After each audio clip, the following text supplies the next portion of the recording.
പരഗുരുവേ നിന്നുടെ കരുണ എന്നുടെ കരളിലേകണേ കഥയില്ലാതലഞ്ഞുഴലുന്നോരെന്നെ കരത്തിലേന്തി നിൻ തിരുമാറിൽ ചേർക്കണേ പരഗുരുവേ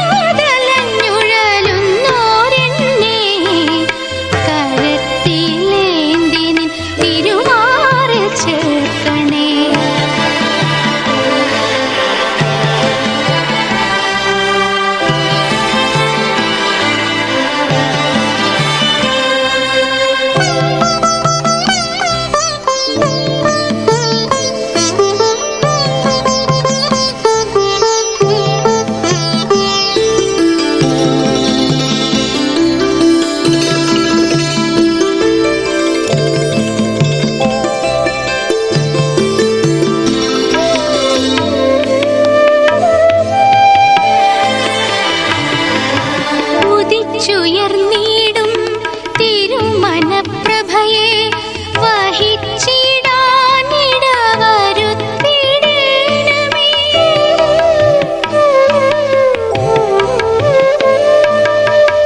ഉദിച്ചുയർന്നീടും തിരുമനപ്രഭയെ വഹിച്ചിടാനിടവരുത്തിടേണമേ.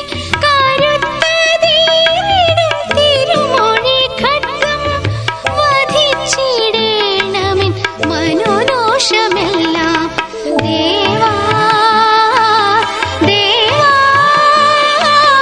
ഗുരുദേവാ ഗുരുദേവാ പരഗുരുവേ നിന്നുടെ കരുണ എന്നുടെ കരളിലേകണേ കഥയില്ലാതലഞ്ഞുഴലുന്നോരെന്നെ കരത്തിലേന്തി നിൻ തിരുമാറിൽ ചേർക്കണേ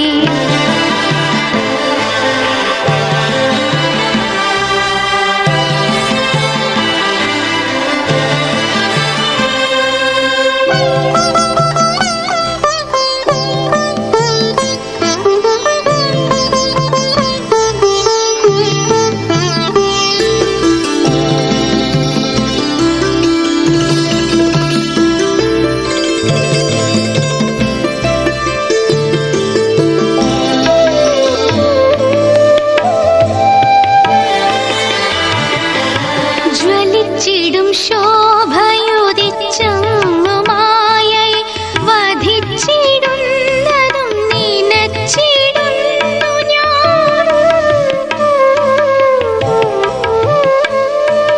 ജ്വലിച്ചിടും ശോഭയുദിച്ച ആരാധ്യരൂപനെ ആത്മനാഥ ആത്മാവിൽ വന്നങ്ങു വാഴുന്നോനെ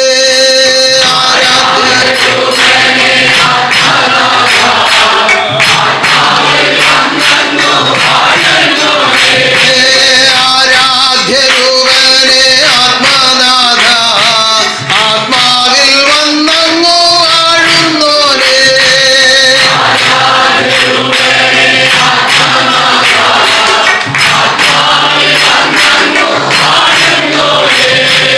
ആത്മാവിൻ പൂർണ്ണ സുഖത്തെ നൽകാൻ ആത്മാവായി ലോകത്തിൽ വാഴുന്നോനെ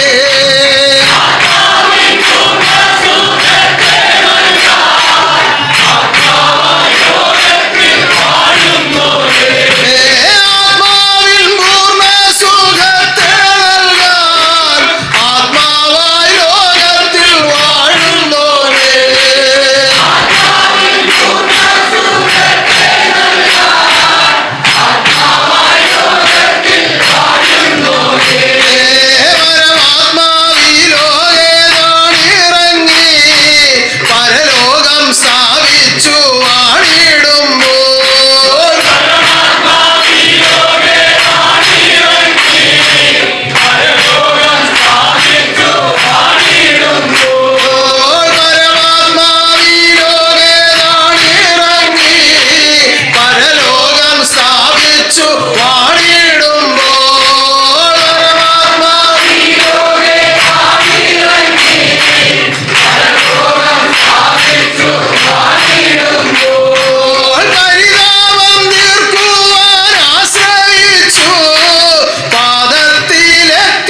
അനുഭവ ഗുണനിധി അകമേ വസിച്ചിടുമ്പോൾ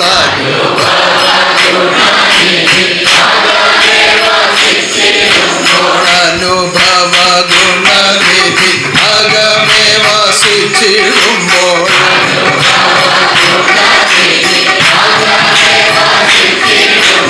അളവില്ലാത്ത ആനന്ദത്തെ അകമേ കാണാം.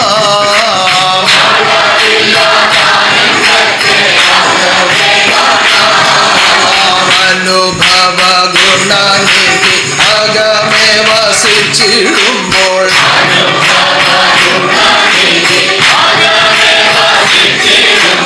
അളവില്ലാത്ത ആനന്ദത്തെ അകമേ കാണാം. അളവില്ലാത്ത ആനന്ദത്തെ അകമേ കാണാം.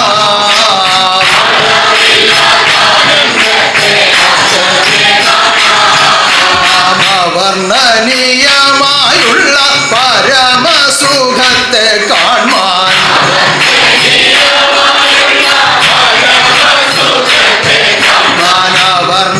അവർണ്ണനീയമായുള്ള പരമസുഖത്തെ കാൺമാൻ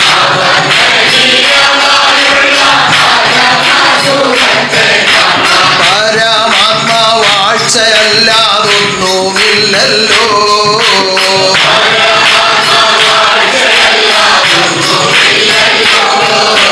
പരമാത്മവാഴ്ചയല്ലാതൊന്നുമില്ലല്ലോ.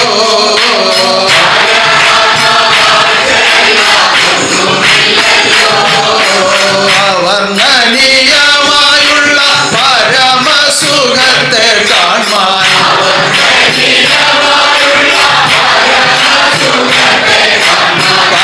പരമാത്മവാഴ്ച അല്ലാതൊന്നുമില്ലല്ലോ.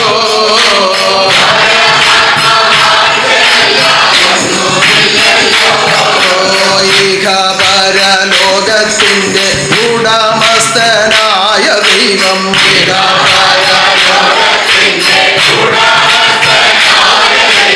ഇഹ പരലോകത്തിന്റെ ഉടമസ്ഥനായ ദൈവം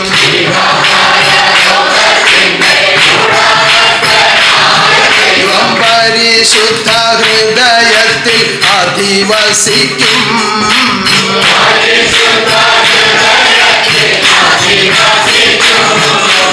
ഇഹ പരലോകത്തിന്റെ ഉടമസ്ഥനായ ദൈവം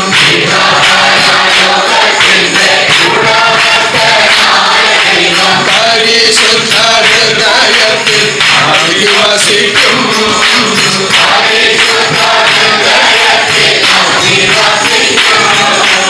അറിവും കർമ്മവും കൊണ്ടു പരിശുദ്ധരായിടുമ്പോൾ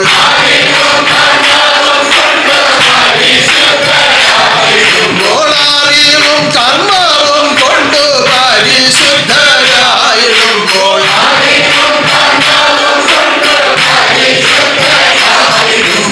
അനുഭവ ഗുണനിധി അധിവസിക്കും.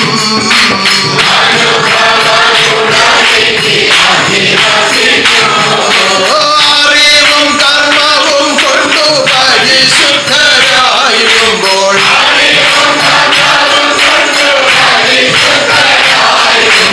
അനുഭവ ഗുണനിധി അധിവസിക്കും.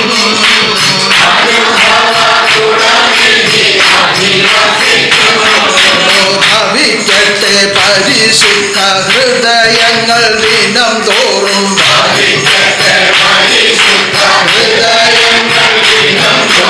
ഭവിക്കട്ടെ പരിശുദ്ധ ഹൃദയങ്ങൾ ദിനം തോറും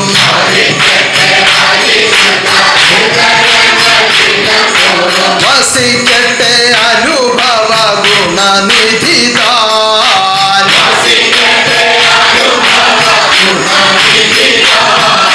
ഭവിക്കട്ടെ പരിശുദ്ധ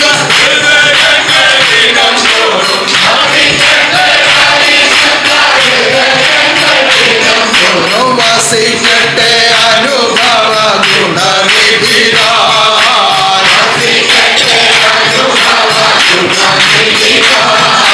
വസിക്കട്ടെ അനുഭവ ഗുണനിധി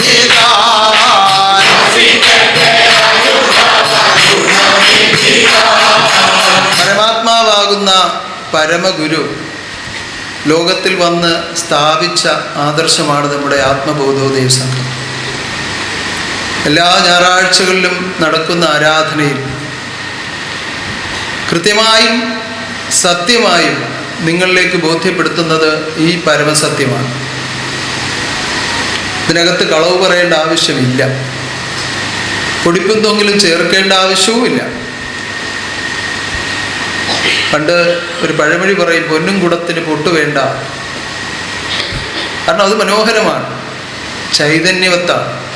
അതിലേക്ക് പിന്നൊരു പൊട്ടിൻ്റെ ആവശ്യമുണ്ടോ? അതിനെ ഒന്നുകൂടി ഒരുക്കാൻ അതിൻ്റെ ആവശ്യമില്ല. എന്നതുപോലെ സർവകലാവല്ലഭനാകുന്ന, സർവാന്തര്യാമിയാകുന്ന, എണ്ണിയാൽ ഒടുങ്ങാത്ത സൃഷ്ടികൾക്കുടയവനാകുന്ന ദൈവം ലോകത്തിൽ വന്ന് സ്ഥാപിച്ച ഈ ആത്മബോധോദയ സംഘത്തിന് മറ്റൊരു അലങ്കാരത്തിൻ്റെയും ആവശ്യമില്ല. എന്തുകൊണ്ട്? ദൈവത്താൽ സ്ഥാപിച്ചു ദൈവം നടത്തുന്ന ആത്മബോധോദയ സംഘമാണ്.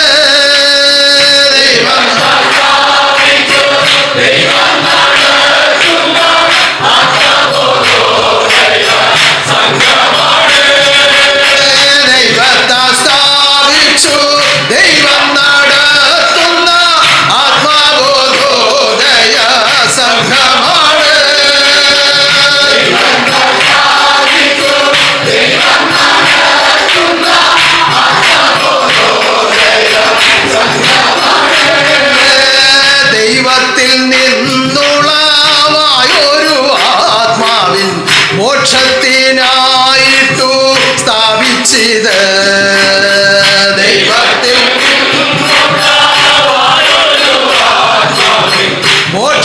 മോക്ഷത്തിനായിട്ടു സ്ഥാപിച്ചത് ദൈവത്തിൽ നിന്നുളവായൊരു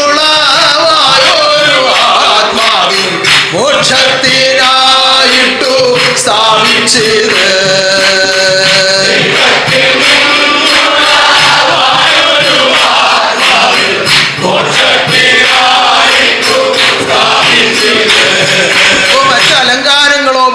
തൊങ്ങലോ ഒന്നും ഇതിനാവശ്യമില്ല. പിന്നെ നമ്മൾ ബാഹ്യമായി പല കർമ്മങ്ങൾ നടക്കുമ്പോൾ ചില ഒരുക്കങ്ങളൊക്കെ നടത്തുന്ന എന്തിനു വേണ്ടിയാണ്? ഇതൊന്നും അറിയാത്തവരെ ഇതൊന്ന് അറിയിക്കുന്നതിന് വേണ്ടിയാണ്. ലോകത്തിൽ നിന്ന് പല കാര്യങ്ങളും നമ്മൾ സ്വീകരിച്ചുകൊണ്ടാണ് ഇതിനെ പുലർത്തിക്കൊണ്ടിരിക്കുന്നത്. എന്തുകൊണ്ട്?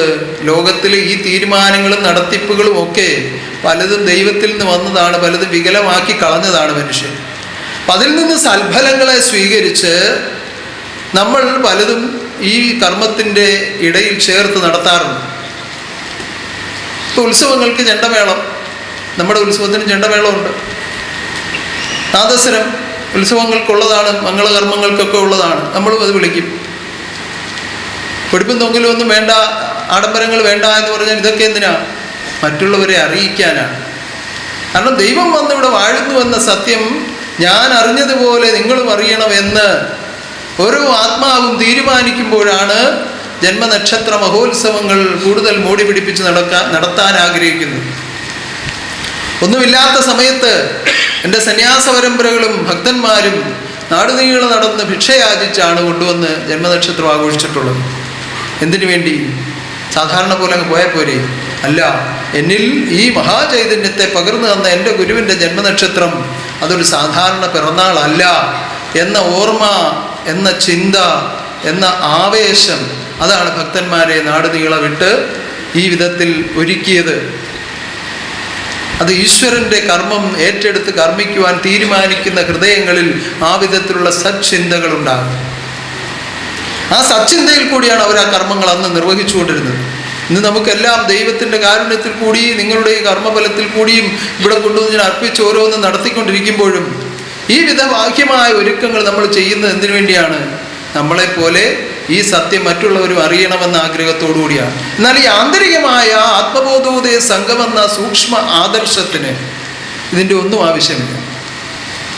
അങ്ങനെ ഇത് വളർത്താൻ കഴിയുന്നതുമല്ല.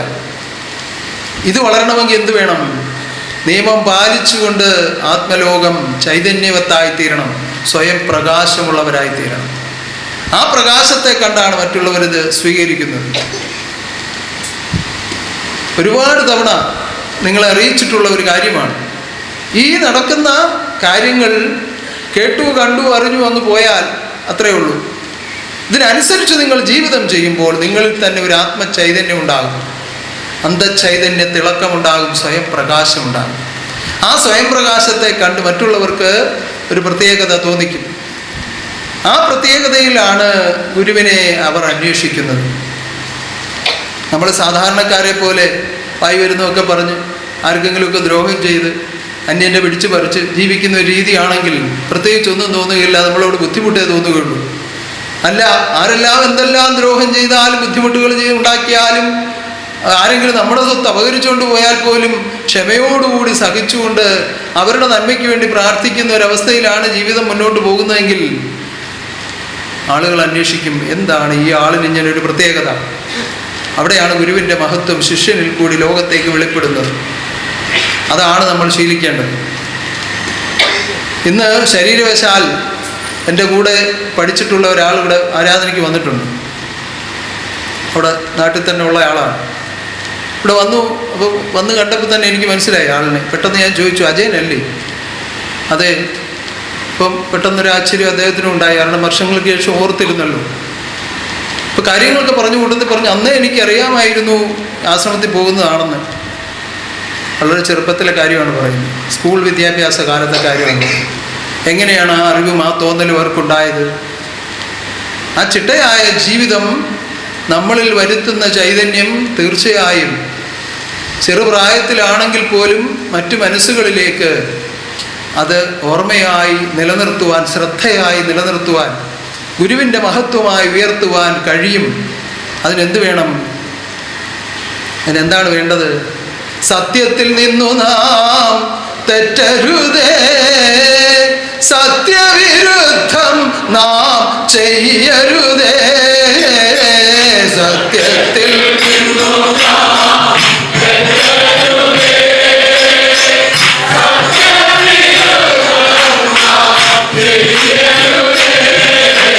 സത്യം പാലിച്ചങ്ങു ജീവിക്കുന്ന ആത്മാവിൽ ഈശ്വരൻ വാസമുണ്ട്.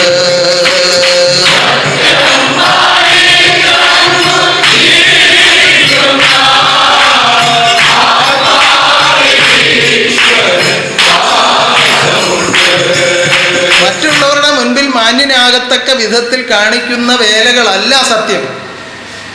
അതല്ല സത്യം. നമുക്ക് മറ്റുള്ളവരുടെ മുന്നിൽ മാന്യതയൊക്കെ ധരിപ്പിച്ച് ഒരു ഉടുപ്പൊക്കെ ഇട്ടുകൊണ്ട് നമുക്ക് നടക്കാം. അപ്പോൾ അത് കാണുന്നവർക്കൊന്നും, അയ്യോ, ചില ആളുകളൊക്കെ ചില ദ്രോഹപ്രവൃത്തികളൊക്കെ ചെയ്ത് പിടിക്കപ്പെടുമ്പോൾ നിങ്ങൾ തന്നെ പലരും പറഞ്ഞിട്ടുണ്ടാവും, ചിന്തിച്ചിട്ടുണ്ടാവും, ദൈവമേ ഈ ആൾ ഇങ്ങനായിരുന്നു. കാരണം അതൊരു ഉടുപ്പിട്ടുകൊണ്ട് നടന്നതാണ്, അകത്ത് വേറെയായിരുന്നു വകുപ്പ്. അസത്യത്തിന് സത്യത്തിൻ്റെ ഉടുപ്പ്, അധർമ്മത്തിന് ധർമ്മത്തിൻ്റെ ഉടുപ്പ്. അതല്ല നമുക്ക് വേണ്ടത്. എന്താണ്? മനസാ വാചാ കർമ്മണ സത്യമായി ജീവിക്കണം. മനസാ വാചാ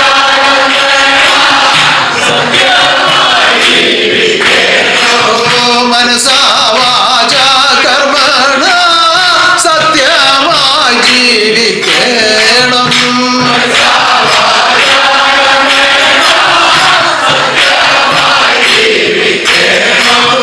സത്യമല്ലാതെ ഒന്നും ജീവിതത്തിൽ വേണ്ടല്ലോ. സത്യമല്ലാതെ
ജീവിക്കുമ്പോൾ ബാഹ്യമായി വലിയ നേട്ടമൊന്നും ഉണ്ടെന്ന് ആർക്കും തോന്നുകയില്ല.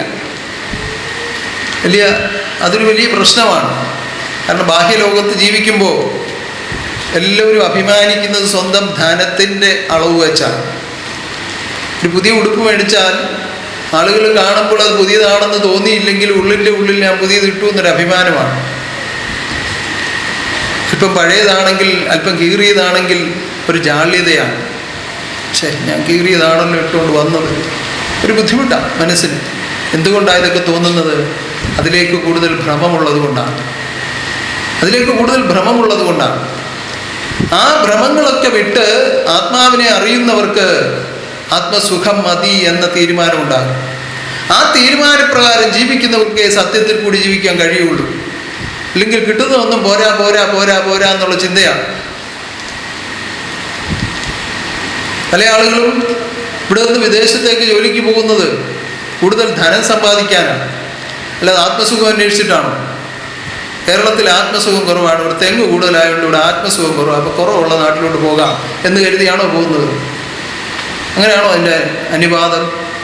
അല്ല, കൂടുതൽ ധനം സമ്പാദിക്കുക, ഇവിടെ വന്ന് ഒരു വസ്തു വാങ്ങിക്കുക, വസ്തു നിറച്ച് വീട് വെക്കുക, ആൾ കയറാതിരിക്കാൻ ചുറ്റും ഒരു മതിൽ കെട്ടുക, നല്ലൊരു ഗേറ്റ് പണിയുക, അവിടെ 2 ദിവസത്തിന് 2 പട്ടിയെ വാങ്ങിച്ചിടുക. ഇത് ആർക്കായത്? വീട്ടിലുള്ളവർക്ക് വെളിയിൽ ഇറങ്ങണമെങ്കിൽ പട്ടി അനുവദിക്കണം, വെളിയിൽ നിന്ന് ഒരാളിനകത്തോട്ട് കയറണമെങ്കിലും പട്ടി അനുവദിക്കണം. ഈ കോടാനും കൂടി സമ്പാദിച്ചുകൊണ്ടും ചെയ്തു വെക്കുന്ന പരിപാടിയാണ് ഈ പറയുന്നത്. ഞാൻ ഇല്ലാത്ത വല്ലതാണോ പറഞ്ഞത്? ഈ ലോകത്ത് നടന്നുകൊണ്ടിരിക്കുന്ന കാര്യമാണ് പറയുന്നത്. ലോകത്തിൽ നടന്നുകൊണ്ടിരിക്കുന്ന കാര്യമാണ് ഈ പറയുന്നത്. കുഞ്ഞുങ്ങളെ ഒരു ഉരുട്ടുന്ന വണ്ടിയെ വെച്ച് ഉരുട്ടിക്കൊണ്ട് പോകും, അല്ലെങ്കിൽ വലിച്ചുകൊണ്ട് പോകും, പട്ടിയെ എടുത്ത് ഓള വെച്ചുകൊണ്ട് പോകും, അല്ലേ? നിങ്ങൾ കാണുന്നതല്ലേ? പലരുടെയും വീട്ടിലുണ്ട്, എനിക്കറിയാം. നല്ലതാണ്, മൃഗങ്ങളെ സ്നേഹിക്കുന്ന വളർത്തുമൊക്കെ നല്ലതാണ്. പക്ഷേ സത്യത്തിൽ നിന്ന് മാറിപ്പോകരുത്. അഹങ്കാരത്തിന് വേണ്ടി ആകരുത്. ഒന്നും അഹങ്കാരത്തിന് വേണ്ടി ആകരുത്. അഹങ്കാരം വർദ്ധിച്ചാൽ അണുമാത്ര പോലും ഈ ആനന്ദം നമ്മുടെ ഉള്ളിലേക്ക് കടന്നു വരികയില്ല. ഇപ്പം അഹങ്കാരം മുഴുവൻ ഉപേക്ഷിച്ച് നിഷ്കളങ്ക ഭക്തിയോടുകൂടി ജീവിതം ചെയ്യുന്നവരിലേക്ക് നിത്യാനന്ദത്തെ അനുഭവമാക്കുവാൻ, സത്യത്തെ സ്ഥാപിക്കുവാനാണ് ദൈവം വന്ന് വാഴുന്നത്. ആ ദൈവത്താൽ സ്ഥാപിച്ചതാണ് ആത്മബോധോദയ സംഘം. ഈ സംഘത്തിൽ ചേർന്ന് പ്രവർത്തിക്കുന്നത് ഭാഗ്യമാണ് എന്ന് കരുതുന്ന എത്ര പേര് കൂടുതലുണ്ട്? തീർച്ചയായിട്ടും ആണെങ്കിലും ഒന്ന് കൈയടിക്കാം. അങ്ങനെയെങ്കിൽ ഒരു നിമിഷം പോലും ഇതിൽ നിന്ന് അന്യമായി ഒരു ചിന്ത പോലും നിങ്ങളിൽ ഉണ്ടാകാൻ പാടില്ല. പലതും വരും, ലോകത്തിൽ പല കാര്യങ്ങളും വരും. ഇതിനുള്ളിൽ തന്നെ പല കാര്യങ്ങൾ ഒരുക്കിയിരിക്കും. കാരണം നിങ്ങളെ പരിശോധിക്കാൻ വേണ്ടിയാണ്. ഈ പരിശോധനയ്ക്ക് വേണ്ടി പല സാഹചര്യങ്ങളും ഇവിടെ തന്നെ ഒരുക്കി വെച്ചിട്ടുണ്ട്. ചിലപ്പോൾ കഴിഞ്ഞ ആഴ്ച വന്നപ്പോൾ സന്തോഷമായിട്ട് സംസാരിച്ചുകൊണ്ടിരുന്ന ഞാൻ ഈ ആഴ്ച വന്നപ്പോൾ നിങ്ങളോട് വന്നപ്പോൾ തിരിഞ്ഞിരുന്നിരിക്കും. അപ്പോൾ ഈ ആഴ്ച വന്നപ്പോൾ മിണ്ടിയില്ലല്ലോ എന്ന് വിചാരിച്ച് ഇപ്പം ഈടായിട്ട് നമ്മളോട് അത്ര സ്നേഹമൊന്നുമില്ല എന്ന് കരുതി അങ്ങ് പോകാനാണ് തീരുമാനിക്കുന്നത്. അവൻ്റെ ആദർശവും പോയി, സത്യവും പോയി. കണ്ണൻ്റെ കണ്ണ് മറയ്ക്കാൻ ആരായാലും കഴിവില്ലല്ലോ. എല്ലാം കാണാൻ കണ്ണുണ്ട്, എല്ലാം കേൾക്കാൻ ചെയ്യും. ഇതൊക്കെ നമ്മൾ ദിവസം പാടും. പക്ഷേ ഇവിടെ വരുമ്പം തിരിഞ്ഞിരുന്ന വേറെ ആരോട് സംസാരിച്ചിട്ടുണ്ട്, മനഃപൂർവ്വമൊന്നും അല്ല. തിരിഞ്ഞിരുന്നാൽ ഉടനെ ചിന്തിക്കുന്ന എന്തുവാ? ഈയിടെയായിട്ട് നമ്മളൊന്ന് നോക്കാൻ ഗുരുദേവൻ അങ്ങ് തിരക്കാം. ഇങ്ങനെ പിണങ്ങിപ്പോയവരൊക്കെ ഉണ്ട്. ഈ കാരണം കൊണ്ട് പിണങ്ങിപ്പോയവരൊക്കെ ഉണ്ട്. തിരിച്ച് വന്നുകൊണ്ടിരിക്കുക. പോയവരൊക്കെ വരും. എല്ലാം വരുമല്ലോ, ഗുരു മുൻപാകെ വരുമല്ലോ.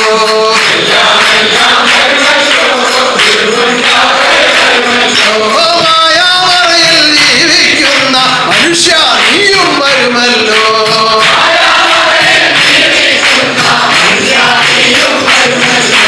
മായാമറയിൽ ജീവിക്കുന്ന മനുഷ്യ നീയും വരുമല്ലോ.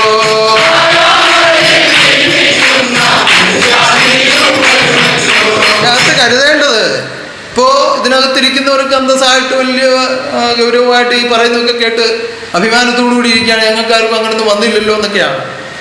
ആർക്കും എപ്പോഴും വരാവുന്ന സാഹചര്യങ്ങളാണിതൊക്കെ. ഒരുപാട് അനുഭവങ്ങൾ ഞാൻ നേരിട്ട് കണ്ടിട്ടുള്ളതും അനുഭവിച്ചിട്ടുള്ളതുമാണ്.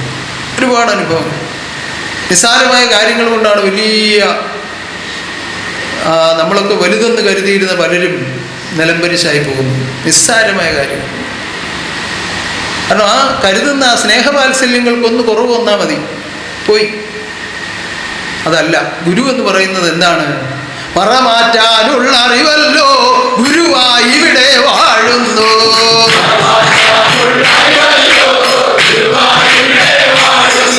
സത്യശുഭാനന്ദരൂപം ആരാണ്? ആദ്യന്തമില്ലാത്ത ജ്ഞാനരൂപമാണ്. ആ ജ്ഞാനരൂപത്തെയാണ് നമ്മൾ അറിയേണ്ടത്, ആ ജ്ഞാനരൂപത്തെയാണ് നമ്മൾ സ്വീകരിക്കേണ്ടത്, ആ ജ്ഞാനരൂപത്തെയാണ് നമ്മൾ സേവിക്കേണ്ടത്, ആ ജ്ഞാനരൂപത്തെയാണ് നമ്മൾ ആരാധിക്കേണ്ടത്. അങ്ങനെ ആരാധിക്കുന്നവർക്ക് ആദിയന്തമില്ലാത്ത ജ്ഞാനത്തിൽ കൂടി ആദിയന്തമില്ലാത്ത ആനന്ദം നൽകുവാൻ സത്യശുഭാനന്ദ ദേവൻ വന്നു ഖഡ്ഗിയായി വാഴുന്നു ഭൂവിൽ.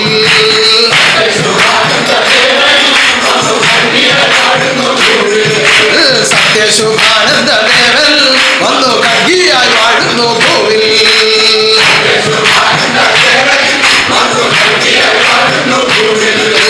സത്യശുഭാനന്ദ ദേവൻ വന്നു ഖഡ്ഗിയായി വാഴുന്നു ഭൂവിൽ.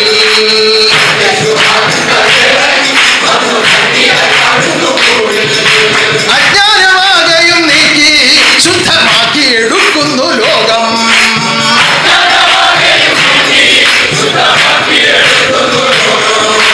അജ്ഞാനമാകയും മാറ്റി ശുദ്ധമാക്കി എടുക്കുന്നു ലോകം.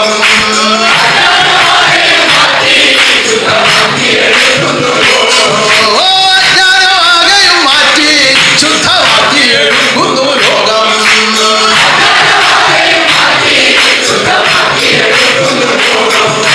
ലോകമെന്നുള്ളതു ആത്മാവെന്നു ആത്മലോകം അറിയണം.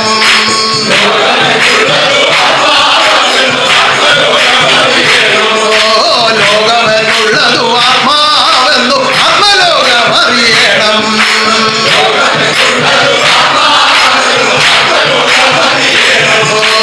ആത്മലോകത്തോടു ചേർന്നു നിന്നു ആനന്ദിപ്പാനായി വന്നു.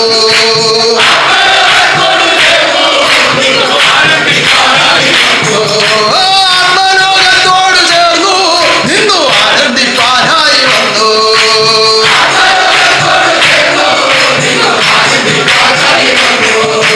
ഖഡ്ഗിയെ ഖഡ്ഗികലിയെ ജയിച്ചോരു സ്മാരകമാണി ആദർശം.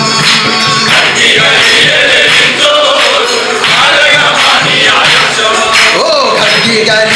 ജയിച്ചോരു ആദർശം. ഖഡ്ഗികലിയെ ജയിച്ചോരു സ്മാരകമാണി ആദർശം. ഖഡ്ഗികലിയെ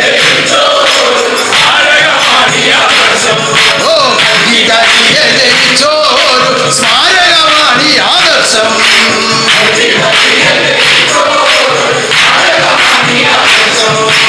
ആദർശമൊത്തുയർന്നെന്നും നിത്യം പുലർത്തിടുക ആത്മാവേ.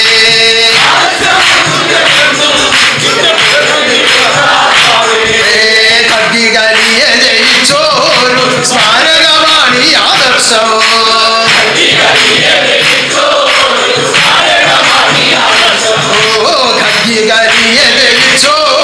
സ്മാരകമാണി ആദർശം.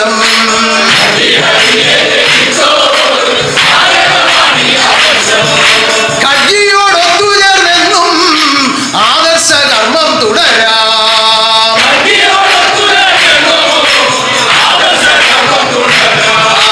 ഖഡ്ഗിയോടൊത്തുചേർന്നെന്നും ഈ ആദർശ കർമ്മം തുടരാം.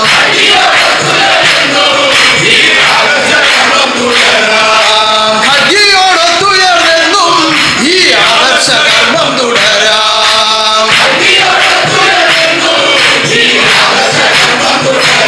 യാതൊരു സംശയങ്ങളുമില്ലാതെ അജ്ഞാന സംഹാര ഖഡ്ഗിയായി ഉദയം ചെയ്ത നിഷ്കളങ്ക ജ്ഞാനസ്വരൂപനോട് ചേർന്ന് നിന്ന് പ്രവർത്തിക്കുവാൻ നിങ്ങൾ ഓരോരുത്തരും ഒരുങ്ങുക. നിങ്ങളിൽ ആദർശമായി സദ്ഗുരു എപ്പോഴും വാഴുമാറാകട്ടെ. തിരുവുള്ളം കനിഞ്ഞെന്നെ അനുഗ്രഹിച്ചിടും നേരം തിരുവുള്ളം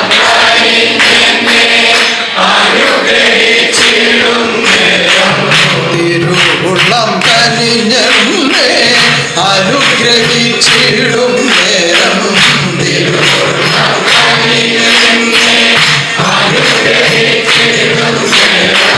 തിരുമേനി ഉള്ളകത്തിൽ തുള്ളിക്കാണിച്ചിടുന്നു.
നിഷ്കളങ്ക ജ്ഞാന ഹൃദയം. സർവശക്തിയുടെ നിഷ്കളങ്ക ജ്ഞാന ഹൃദയം അത് കനിഞ്ഞൊഴുകുവാൻ വേണ്ടിയാണ് ഓരോ മനുഷ്യൻ ലോകത്ത് ജീവിക്കേണ്ടത്. അത് കനിഞ്ഞൊഴുകുവാൻ വേണ്ടിയാണ് ഓരോ മനുഷ്യരും ലോകത്ത് ജീവിക്കേണ്ടത്. അത് അങ്ങനെ നിസാരമായി കനിഞ്ഞൊഴുകുന്ന ഒന്നല്ല. അത് നിസാരമായി കനിഞ്ഞൊഴുകുന്ന ഒന്നല്ല. അത് കനിവാണ്, അത് കനിവാണ്, സ്നേഹമാണ്, സ്നേഹമാണ്, ദയയാണ്, ദയയാണ്, കാരുണ്യമാണ്, എല്ലാത്തിന്റെയും പൂർണ്ണരൂപവുമാണ്. എല്ലാത്തിന്റെയും പൂർണ്ണരൂപവും. എന്നാൽ അത് ആവശ്യമില്ലാത്തിടത്തേക്ക് ഒഴുകുവാൻ വേണ്ടിയുള്ളതല്ല. ആവശ്യമില്ലാത്തിടത്തേക്ക് ഒഴുകുവാൻ വേണ്ടിയുള്ള അതിന് പ്രത്യേകമായ ഒരു നിയമവും നിയമബന്ധിതമായ ക്രമങ്ങളുമുണ്ട്. പ്രത്യേകമായ ഒരു നിയമവും നിയമബന്ധിതമായ ക്രമങ്ങളും. ആ ക്രമം അനുസരിച്ച് മാത്രമേ അത് കനിഞ്ഞൊഴുകുകയുള്ളൂ. ആ ക്രമം അനുസരിച്ച് മാത്രമേ അത് അപ്പൊ തിരുവുള്ളം കനിഞ്ഞ് അനുഗ്രഹിക്കുമ്പോൾ അതിസുഖവും ആനന്ദവും ആത്മാവിൽ കാണാം. തിരുവുള്ളം കനിഞ്ഞ് അനുഗ്രഹിക്കുമ്പോൾ അതിസുഖവും ആനന്ദവും ആത്മാവിൽ കാണാം. അനുഗ്രഹിക്കുന്നത് കനിഞ്ഞ് അനുഗ്രഹിക്കുന്നത് എപ്പോഴാണ്?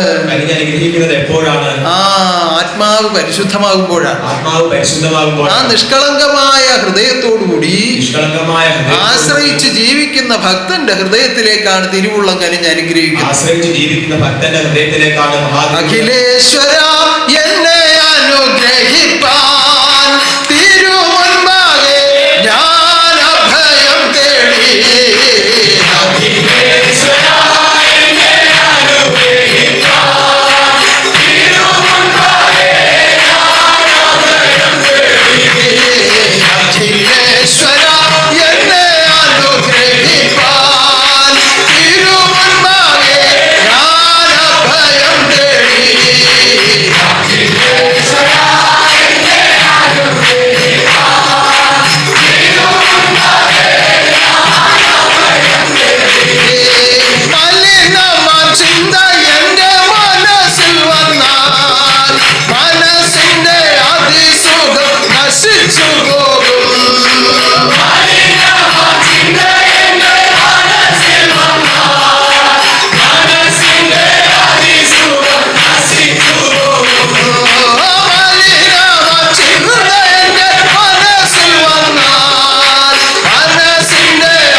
അകമേ ഉണ്ടായാൽ തിരുവുള്ളം കനിഞ്ഞ് അനുഗ്രഹിക്കുകയില്ല. മാലിന്യം അകമേ ഉണ്ടായാൽ തിരുവുള്ളം കനിഞ്ഞ് അനുഗ്രഹിക്കുക എന്ന് പറഞ്ഞാൽ അനുഗ്രഹം ഇങ്ങനെ വർദ്ധിച്ചൊഴുകിക്കൊണ്ടേ ഇരിക്കുകയായിരിക്കും. അനുഗ്രഹം വർദ്ധിച്ചൊഴുകിക്കൊണ്ടിരിക്കുക. പക്ഷെ സ്വീകരിക്കപ്പെടണമെങ്കിൽ എന്ത് വേണം? സ്വീകരിക്കപ്പെടണമെങ്കിൽ ആ നിഷ്കളങ്ക ഹൃദയം രൂപപ്പെടണം. നിഷ്കളങ്ക ഹൃദയം, മാലിന്യമില്ലാത്ത ഒരു ഹൃദയം, മാലിന്യമില്ലാത്ത ഒരു അത് രൂപപ്പെട്ടെങ്കിൽ മാത്രമേ ഉന്നതനാകുന്ന ഗുരുവിന്റെ അനുഗ്രഹം സിദ്ധിക്കുകയുള്ളൂ. അത് രൂപപ്പെട്ടെങ്കിൽ മാത്രമേ ഉന്നതനാകുന്ന പരമഗുരുവിന്റെ അനുഗ്രഹം. ഇപ്പൊ ഇവിടെ ആ നൂറുകണക്കിന് ആളുകൾ ഇങ്ങനെ നിരന്നിരിക്കുകയാണ്. നൂറുകണക്കിന് ആളുകൾ ഇവിടെ നിരന്നിരിക്കുകയാണ്. ഞാൻ ഈ പറയുന്ന കാര്യങ്ങൾ ഓരോരുത്തരും ഓരോ വിധത്തിലാണ് പതിയുന്നത്. ഭഗവാൻ കൽപ്പിക്കുന്ന കാര്യങ്ങൾ ഓരോരുത്തരും ഓരോ വിധത്തിലാണ് പതിയുന്നത്. ബൈബിളിൽ പറയുന്നുണ്ട്, ക്രിസ്തുദേവൻ സംസാരിച്ചപ്പോൾ അവരവരുടെ ഭാഷയിലേക്ക് അത് തിരിയപ്പെട്ടു എന്നാണ്. അവരവരുടെ ഭാഷയിലേക്ക് അത് തിരിയപ്പെട്ടു. എങ്ങനെയാണ് അത് തിരിയപ്പെടുന്നത്?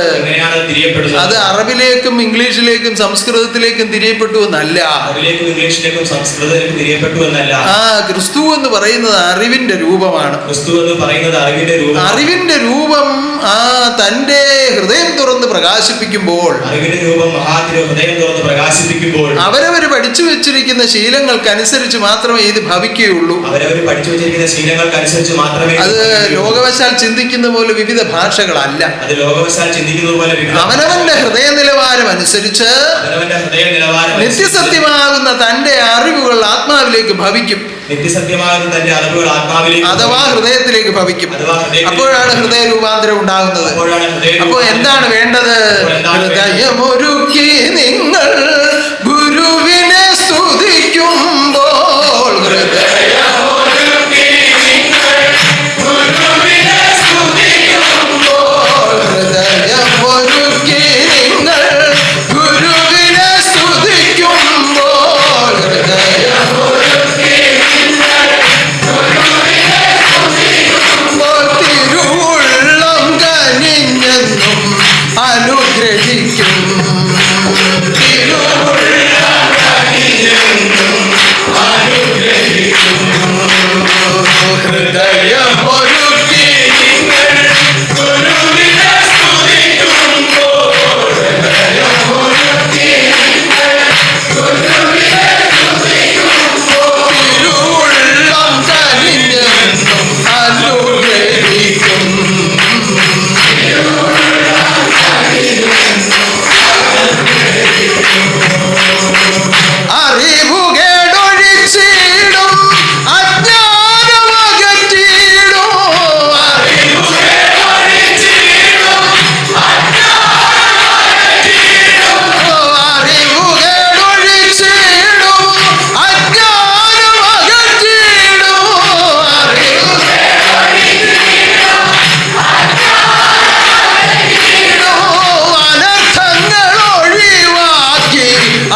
ആ ഹൃദയം ഒരുക്കുവാനുള്ള വേലകളാണ് ഈ നടക്കുന്നതെല്ലാം. ആ ഹൃദയം ഒരുക്കുവാനുള്ള വേലകളാണ് ഈ അവിടെ യാതൊരുവിധ സംശയങ്ങളും ഉണ്ടാകാൻ പാടില്ല. അവിടെ യാതൊരുവിധ സംശയങ്ങളും ഉണ്ടാകാൻ അജ്ഞാനവും അധർമ്മവും ഒഴിവാക്കിക്കൊണ്ട് വിജ്ഞാന സൂര്യനെ സേവിക്കുക.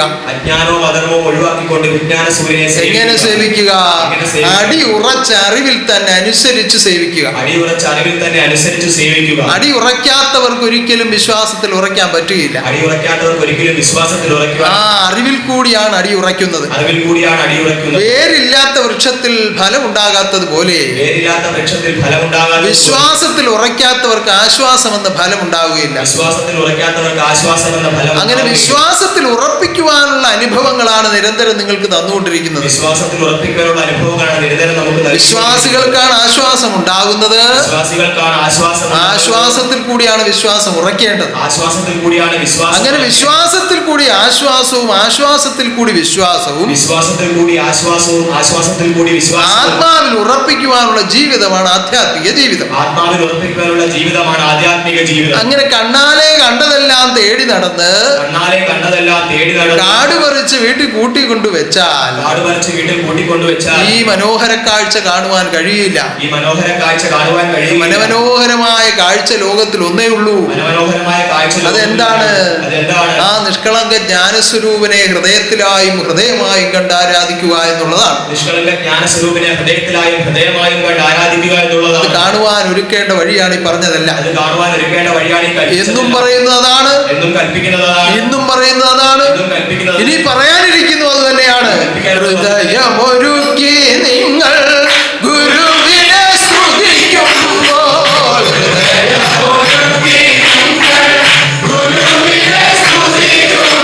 തിരുവുള്ളം കനിഞ്ഞെന്നും അനുഗ്രഹിക്കും.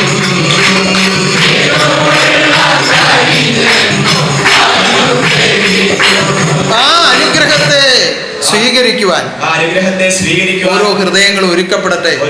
ഒരുക്കപ്പെടട്ടെ. നമ്മൾക്ക് സർവജ്ഞാനോത്സവത്തിന്റെ സവിശേഷതകളാണ് ഇപ്പോൾ വർണ്ണിച്ചു കേട്ടത്. സർവജ്ഞാനോത്സവത്തിന്റെ സവിശേഷതകളാണ് ഇപ്പോൾ വർണ്ണിച്ചത് ഒരു സ്ഥലത്ത് നടന്ന കാര്യം മാത്രമാണ്. ഒരു സ്ഥലത്ത് നടന്ന കാര്യമാണ്. ഞാൻ ഇന്ന് നേരത്തെ മണിയടിച്ച് അല്പം നേരത്തെയാണ് കയറിയത്. നേരത്തെയാണ് ഇവിടേക്ക് പ്രവേശിച്ചത്. രണ്ടു മൂന്ന് പേരെ കൊണ്ട് സാക്ഷി പറയിപ്പിക്കണമെന്ന ഉദ്ദേശത്തോടു കൂടിയാണ് വന്നത്. രണ്ടു മൂന്ന് പേരെ കൊണ്ട് സാക്ഷി പറയിപ്പിക്കണമെന്ന ഉദ്ദേശത്തോടുകൂടിയാണ് വന്നത്. പക്ഷേ സമയം അല്പം വൈകി ഇരിക്കുകയാണ് ഇപ്പോൾ തന്നെ.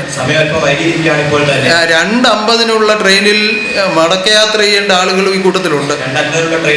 അപ്പൊ കൂടുതൽ ഇനിയും സമയമെടുത്ത് മുന്നോട്ട് പോയാൽ അവരുടെ യാത്ര മുടങ്ങും, അവർക്ക് ദുഃഖമായി തീരും. ഒരു കാരണവശാലും അറിഞ്ഞുകൊണ്ട് ഒരാളിന് ദുഃഖം വരുത്തരുതെന്നുള്ള തീരുമാനത്തിലാണ് ഞാൻ ഈ ലോകത്ത് ജീവിക്കുന്നത്. അതുകൊണ്ട് നമുക്ക് ആരാധിച്ചാനന്ദിക്കാം, നമുക്കെന്നും ആരാധിച്ചാനന്ദിക്കാം.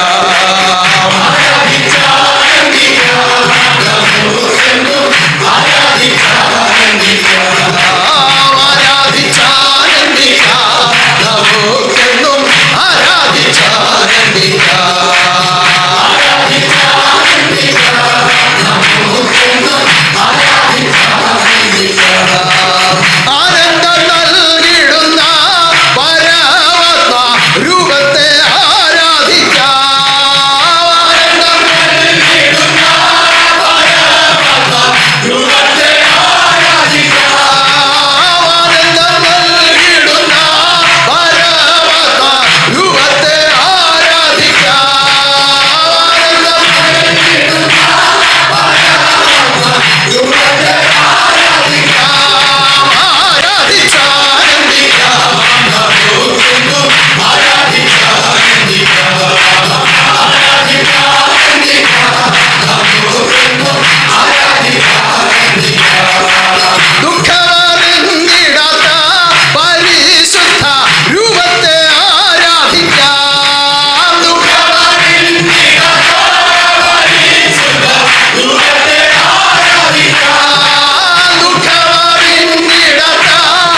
ദുഃഖമേശാത്ത ദുഃഖമേശാത്ത, ദുഃഖം നൽകാത്ത ദുഃഖം നൽകാത്ത പരമഗുരുവാണ് ശുഭാനന്ദ ഗുരു. പരമഗുരുവാണ് ആ പരമാനന്ദ രൂപരെയാണ് നമ്മൾ ആരാധിക്കുന്നത്. പരമാനന്ദ രൂപനെയാണ് നമ്മൾ ആരാധിക്കുന്നത്. ആ നാമത്തിലാണ് ലോകമെമ്പാടും ഇതാ സർവജ്ഞാനോത്സവം നടക്കുന്നത്. ആ നാമത്തിലാണ് ലോകപാഠം സർവജ്ഞാനോത്സവം നടക്കുന്നത്. കഴിഞ്ഞ ദിവസം കുറഞ്ഞ ഒരു കൂട്ടം സാധുക്കളുള്ള ഒരു സഭയിൽ നിന്ന് ഒരു അഭ്യർത്ഥന ഉണ്ടായി. കുറഞ്ഞൊരു കൂട്ടം സാധുക്കളുള്ള ഒരു സഭയിൽ നിന്നും ഭഗവാനിലേക്ക് ഒരു അഭ്യർത്ഥന ഉണ്ടായി. കഴിഞ്ഞ ഞായറാഴ്ചയാണ് അവർ അഭ്യർത്ഥിച്ചത്.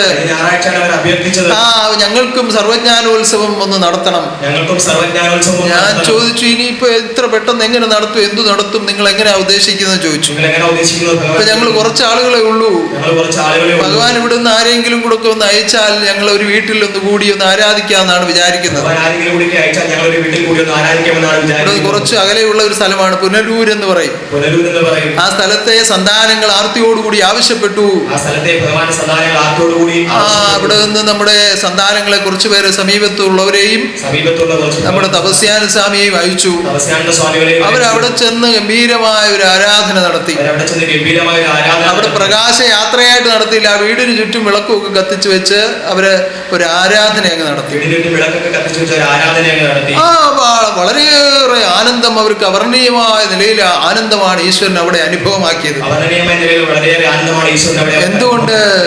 ആ ലോക സൃഷ്ടിക്ക് കാരണമായി വന്ന കാരണപുരുഷനാകുന്ന ജഗദീശ്വര ശബ്ദത്തെ അനുസരിച്ചവർ പ്രവർത്തിച്ചപ്പോൾ ആ പ്രകൃതി പോലും തുണയായി നിന്നുകൊണ്ട് ആ കർമ്മങ്ങൾ നടത്തുകയായിരുന്നു. വള്ളികുന്നത്തെ നമ്മുടെ സഹോദരങ്ങൾ അവിടെ പോയി പ്രത്യേകം ഗാനമേളയൊക്കെ നടത്തി. അതുപോലെ നമ്മുടെ ഇലന്തൂര് രാജീവ് ആചാര്യനും ഒക്കെ പോയി. അതുപോലെ സജീവ്, അഭിലാഷ് തുടങ്ങി പല ആളുകളും അവിടെ എത്തിയാണ് ഈ കർമ്മങ്ങൾ നടത്തിയത്. അവർക്ക് വർണ്ണിച്ചാൽ തീരാത്ത വിധമുള്ള അനുഭവമാണ് ജഗദീശ്വരനോട് കൊടുത്തത്. അത് സത്യമാണെങ്കിൽ ഇപ്പോൾ ആ കൂട്ടത്തിൽ പോയി പങ്കെടുത്തവരൊന്ന് കൈ ഉയർത്തി കണ്ടാൽ ഈ നിലയിൽ ഒത്തുജീവിക്കുന്ന സന്താനങ്ങൾക്ക് ഈ വിധത്തിൽ ആനന്ദം കൊടുക്കുന്നത് ആരാണ്? സാക്ഷാൽ മഹാവിഷ്ണു മായാവേഷം ധരിച്ച് ഈ ലോകത്തിൽ വന്നു വാഴുന്നുണ്ട്.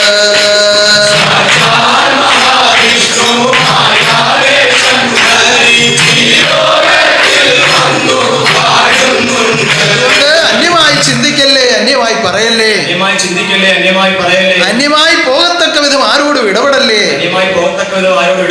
ഒത്തൊരുമിച്ച് നിന്ന് ഒരേ അറിവിൽ നിന്നുകൊണ്ട് ഒരു ഗുരുവിനെ ആരാധിക്കാം, അതിൽ കൂടി ആശ്വസിക്കാം, അതിൽ കൂടി ആനന്ദിക്കാം. ആനന്ദ സ്വരൂപനാകുന്ന ശുഭാനന്ദ രൂപം നിങ്ങളുടെ ഉള്ളിൽ തുള്ളിക്കളിക്കുമാറാകട്ടെ. കഴിഞ്ഞ ഞായറാഴ്ച നാസിക്കിൽ ഉന്നതമായ പരിപാടിയാണ് അവിടെയും നടത്തപ്പെട്ടത്. അവിടെയും നമുക്ക് ആശ്രമമില്ല. 5 വീട്ടുകാരേ ഉള്ളൂ സജീവമായി പ്രവർത്തിക്കുന്നവർ. അവർക്കും ആഗ്രഹം ആ ഉത്സവത്തിൽ പങ്കാളികളാണ്. അപ്പോ നമ്മുടെ സാക്കിനാക്കയിൽ നിന്നും അമ്പർനാഥിൽ നിന്നും ഭവയിൽ നിന്നും ഒക്കെ ആളുകൾ എത്തി. വിജ്ഞാനാനന്ദ സ്വാമിയും ഗുരുകർമാൻ സ്വാമിയും ഒക്കെ പോയി. അവിടെയും ഒരുക്കി സാധുക്കൾ അങ്ങോട്ട് ഒരുക്കി ചെണ്ടമേളവും നാസരവും എന്ന് വേണ്ട സർവ്വ പരിപാടികളോടും കൂടി പ്രകാശയാത്ര ഉൾപ്പെടെയാണ് നടത്തിയത്.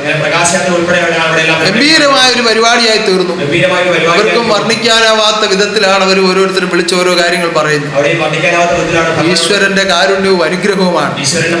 27-ാം തീയതി പൂഞ്ഞാർ എന്ന് പറയുന്ന ചെറിയ ആശ്രമത്തിൽ, ചെറുകോൽ ശുഭാനന്ദാശ്രമത്തിന്റെ കീഴിൽ പ്രവർത്തിക്കുന്ന ശാഖാശ്രമങ്ങളെല്ലാം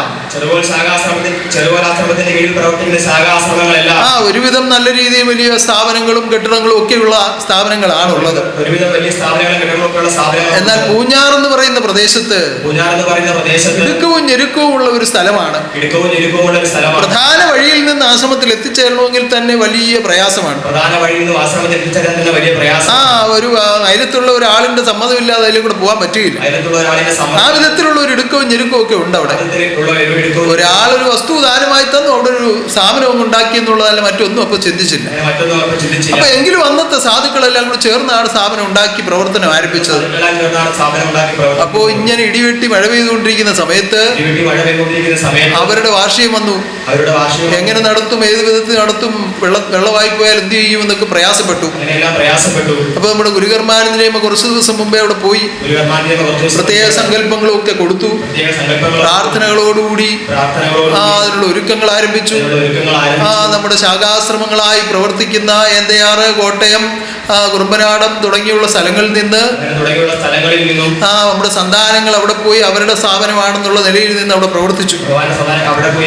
എന്തെല്ലാം ഒരുക്കങ്ങൾ വേണോ അതെല്ലാം അവിടെ, അതിനുള്ള ആളുകളൊന്നുമില്ല.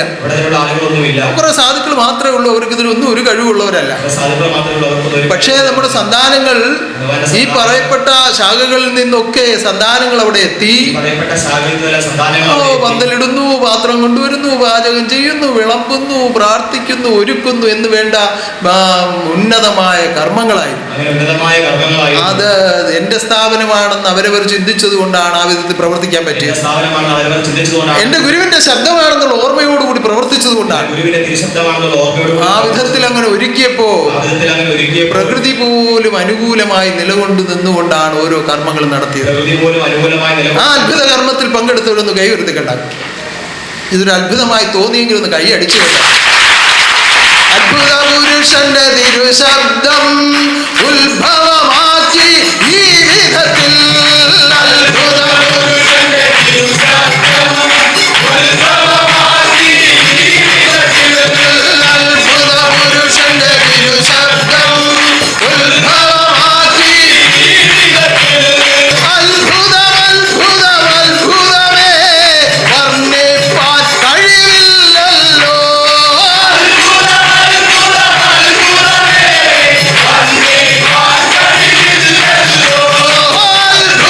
അത്ഭുതം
അനുഭവിക്കണം അത്ഭുതങ്ങൾ ഇനിയും അനുഭവിക്കണം എന്ന് അത്ഭുതങ്ങൾ. പരിപൂർണമായി തീരുമാനിക്കുന്നവരൊന്ന് കൈയടിച്ച് കേട്ടാൽ ഈ അറിവിലനുസരിച്ച് നിങ്ങൾ കൃത്യമായും സത്യമായും ജീവിച്ചുകൊള്ളുക. അതിനനുസരിച്ച് കൃത്യമായും സത്യമായും നമ്മൾ ജീവിച്ചുകൊള്ളുക. ഇപ്പോൾ ഒരു വർഷമായി നടക്കുന്ന ഈ സർവജ്ഞാനോത്സവത്തിന്റെ ഇപ്പോൾ ഒരു വർഷമായി നടക്കുന്ന സർവജ്ഞാനോത്സവത്തിന്റെ പരിസമാപ്തി എന്നോണം നടക്കുന്ന 100ാമത് ജന്മ നക്ഷത്ര മഹോത്സവം, സമാപ്തിയോടെ നടക്കുന്ന 100ാമത് ജന്മനക്ഷത്രോത്സവം, അത് സർവജ്ഞാനത്തിന്റെ സമാപനമല്ല, അത് സർവജ്ഞാനത്തിന്റെ സമാപനമല്ല. സർവജ്ഞാനോത്സവത്തിന്റെ സമാപനവുമല്ല. സർവജ്ഞാനോത്സവത്തിന്റെ സമാപനവുമല്ല. പിന്നെ എന്താണ്? പിന്നെ എന്താണ്? ആ 100ാമത് ജന്മ നക്ഷത്രമാണ് നമ്മൾ ആഘോഷിക്കുന്നത്. 100ാമത് ജന്മനക്ഷത്രമാണ് നമ്മൾ ആഘോഷിക്കുന്നതൊന്നും അവസാനിക്കുന്നതല്ല. നമ്മൾ ആഘോഷിക്കുന്നതൊന്നും കലിയുഗ ക്ഷേത്രം എങ്ങും അടയ്ക്കുന്നതല്ല. കലിയുഗ ക്ഷേത്രം എങ്ങും അടയ്ക്കുന്നതല്ല. ഒരു കാലത്തും അടയ്ക്കുവാനുള്ളതല്ല. ഒരു കാലത്ത് ലോകാന്ത്യം വരെ വാഴുവാൻ തീരുമാനിച്ച കലിയുഗ ഖഡ്ഗിയുടെ പ്രതിഷ്ഠയാണ് ഇതിനുള്ളിൽ ഉറപ്പിച്ചിരിക്കുന്നത്. ലോകാന്ത്യം വരെയും വാഴുവാൻ തീരുമാനിച്ച കലിയുഗ ഖഡ്ഗിയുടെ പ്രതിഷ്ഠയാണ്. ആ ഖഡ്ഗി മാറ്റമില്ലാത്തവൻ, മരണമില്ലാത്തവൻ,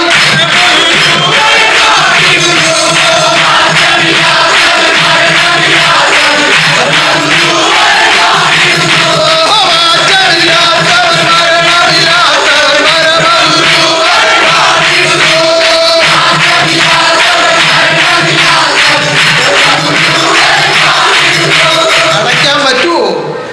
ഒരു കാരണവശാലും അടയ്ക്കാൻ പറ്റുകയില്ല. ഒരു കാരണവശാലും അടയ്ക്കാൻ പറ്റില്ല. അടയ്ക്കാൻ ശ്രമിച്ചാലും ഇത് അടയുന്നതല്ല. അടയ്ക്കാൻ ശ്രമിച്ചാലും ഇത് അടയുന്നില്ല. ഇത് അടയ്ക്കുവാനുള്ളതല്ല, ഇത് അടയ്ക്കുവാനുള്ളതല്ല. തുറന്ന് പ്രവർത്തിക്കുവാനുള്ളതാണ്. തുറന്ന് പ്രവർത്തിക്കാൻ. എന്തിനു വേണ്ടി? എന്തിനു വേണ്ടി? ഹൃദയങ്ങളെ തുറന്ന് ഹൃദയാധിവാസം നടത്തി ആത്മലോകത്തെ കരസ്ഥമാക്കി നാമസങ്കീർത്തനം പാടുവാൻ വന്ന ഖഡ്ഗിയുടെ ക്ഷേത്രമാണ് ശുഭാനന്ദാശ്രമം. ഹൃദയങ്ങളെ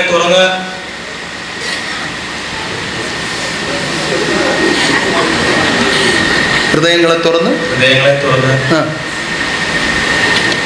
സർവജ്ഞാനങ്ങളെ ഉപദേശിച്ച് സർവജ്ഞാനങ്ങളെ ഉപദേശിച്ച് സമ്പൂർണ്ണ മോക്ഷത്തെ പ്രദാനം ചെയ്യുവാൻ വന്ന കലിയുഗ ഖഡ്ഗിയുടെ കലിയുഗ ക്ഷേത്രമാണിത്. കലിയുഗ ക്ഷേത്രമാണ്. ഒരു കാലത്തും അടയ്ക്കുന്നതല്ല. ഒരു കാലത്തും അടയ്ക്കുന്നതല്ല. വിജിത്തിന്റെ കുറ്റമല്ല. ഇതിനെ താങ്ങാൻ കഴിവുള്ളവരൊന്നും പ്രപഞ്ചത്തിലില്ല. പിന്നെ അനുവദിക്കുന്നതൊക്കെ പറയാവുന്നേ ഉള്ളൂ. ശക്തിയും ബുദ്ധിയും ഈശ്വരൻ ദാനം ചെയ്യട്ടെ. മാറ്റമില്ലാത്തവൻ,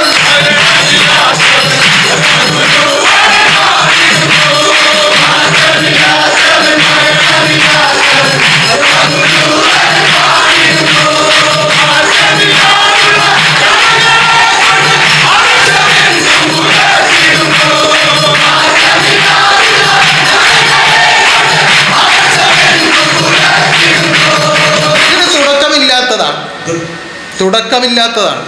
അതുകൊണ്ട് ഇതിന് ഒടുക്കവുമില്ല. അതുകൊണ്ട് ആദ്യന്തമില്ലാത്ത ഈ ജ്ഞാനരൂപം, ശുഭാനന്ദ ദിവ്യരൂപം, ലോകത്തിൽ നടത്തുന്ന കർമ്മങ്ങൾക്കൊന്നും അവസാനമില്ല. പിന്നെ ഈ ബാഹ്യമായി നടക്കുന്ന ആഘോഷങ്ങൾക്ക് ഒരു പരിസമാപ്തി എന്നവണ്ണം ജന്മനക്ഷത്ര ശതാബ്ദി ആഘോഷങ്ങൾ നമ്മൾ നടത്തുകയാണ്. ഉന്നതമായതിന്റെ ഒരുക്കങ്ങളെ പറ്റി ഞാൻ സവിസ്തരം വർണ്ണിച്ചിട്ടുണ്ട്. രഥവാഹന ഘോഷയാത്ര, പ്രകാശയാത്ര, ജന്മനക്ഷത്ര ഘോഷയാത്ര, വിവിധ സമ്മേളനങ്ങൾ, സെമിനാറുകൾ, ക്വിസ് മത്സരങ്ങൾ, നാമസങ്കീർത്തന അർച്ചന, അതുപോലെ വിവിധങ്ങളായ ശാഖകളിൽ നിന്ന് വരുന്ന ഭക്തജനങ്ങളുടെ ചെറുതും വലുതുമായ പദയാത്രകൾ എല്ലാം സമന്വയിപ്പിച്ചുകൊണ്ട് നമ്മൾ സർവജ്ഞാനോത്സവത്തിന്റെ സമാപനം നടത്തും. അപ്പൊ അതിന് വേണ്ടുന്നതെല്ലാം ജഗദീശ്വരൻ പ്രകൃതി കൂടി നിങ്ങൾക്ക് ദാനം ചെയ്യട്ടെ. പല ആളുകളും അതിന് നേർച്ചകളും കാഴ്ചകളും ഒക്കെ സമർപ്പിക്കുന്നുണ്ട്. അത് മാത്രം കൊണ്ട് ഒരു സർവജ്ഞാനോത്സവം നടത്താൻ പറ്റുകയില്ല. വിദൂരങ്ങളിൽ നിന്ന് സന്താനങ്ങൾ വരാൻ ആഗ്രഹിച്ച് ടിക്കറ്റ് ബുക്ക് ചെയ്തിട്ടുണ്ട്. പലർക്കും ലീവ് കിട്ടിയിട്ടില്ല. അത് അനുവദിക്കണം.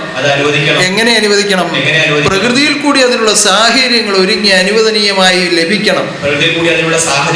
അതിനാര് വിചാരിച്ചാൽ കഴിയും? ദൈവം വിചാരിച്ചാൽ കഴിയും. ദൈവം തന്റെ ദൂതന്മാരെ അയച്ച് അതിനുള്ള സാഹചര്യം ഒരുക്കി കൊടുക്കുകയാണ്. കഴിഞ്ഞ ദിവസം ഒരു സന്താനം വിളിച്ചു. അപ്പൊ ഈ ജന്മനക്ഷത്ര ആഘോഷത്തിന് വരാൻ വേണ്ടി ജന്മനക്ഷത്ര ആഘോഷത്തിന് ഇവിടേക്ക് വരുവാൻ വേണ്ടി ടിക്കറ്റ് അങ്ങ് ബുക്ക് ചെയ്തു. റിട്ടേൺ എടുത്തിട്ടില്ല.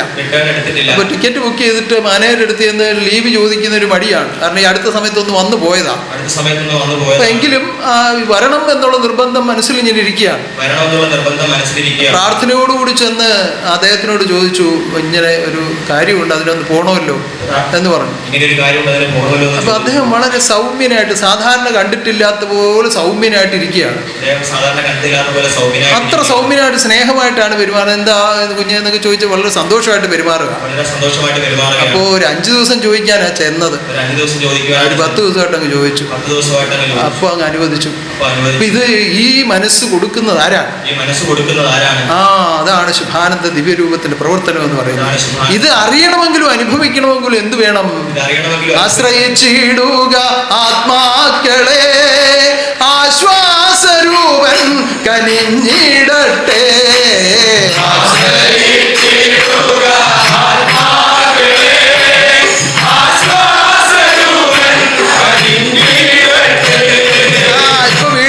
ജനിപ്പിച്ചു വളർത്തുന്ന സ്വന്തം കുഞ്ഞുങ്ങൾ പെറ്റമ്മയോട് എന്ന് ചോറ് ചോദിക്കുന്ന കണ്ടാൽ അപ്പൊ ഒരു അടി വെച്ചു കൊടുക്കാൻ തോന്നും. കാരണം അതുപോലെ ആ ധിക്കാരത്തോടു കൂടിയാണ് എനിക്ക് ചോറില്ലേ എന്നാ ചോദിക്കുന്നത്. അല്ലാതെ അമ്മയെ വിശക്കുന്ന ചോറ് അങ്ങനെ പറയുന്ന രീതിയില്ല. കാരണം വിനയം അതൊരു മോശമാണെന്നാണ് പൊതുവെ ഇപ്പൊ പുതുതലമുറയുടെ ഒരു വിചാരം. പഴയ തലമുറയ്ക്കും ചെറിയ മോശക്കേടൊക്കെ ഉണ്ട്, എന്നാലും അങ്ങ് വലുതായിട്ടില്ല. ആ കൂട്ടത്തിലുണ്ട് ചില ആളുകളൊക്കെ.